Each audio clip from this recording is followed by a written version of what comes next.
Rencana pemerintah merelokasi lapas Kerobokan ke daerah lain menjadi kontroversi dan mendapat penolakan dari daerah. Penolakan terjadi karena dampak psikologis yang ditimbulkan jauh lebih besar dibandingkan dampak ekonomi, sehingga disarankan dilakukan kajian.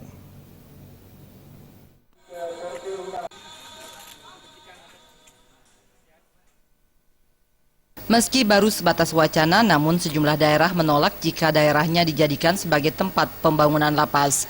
Mulai dari alasan psikologis dari keberadaan lapas sebagai pusat penghukuman bagi para pelaku kriminalitas, hingga gangguan keamanan akibat kerusuhan di dalam lapas itu sendiri. Menyikapi hal ini, Ketua KNPI Bali Antaguna, kontroversi maupun penolakan adalah hal yang wajar, mengingat dampak psikologis yang ditimbulkan.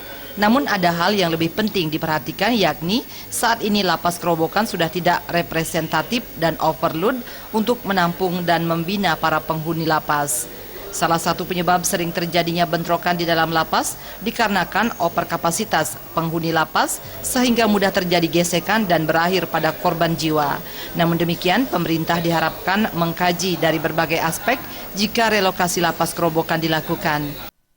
Nah, jika memang sudah overload di sana, ya ini sudah diperlukan kesadaran yang komprehensif lagi dari daerah-daerah semua, bahwa ini tidak semata hanya menyangkut aspek psikologis dan sosiologis, ya, tapi hukum, ya, jika memang ini adalah sebuah mandatori dan dibutuhkan, kenapa tidak?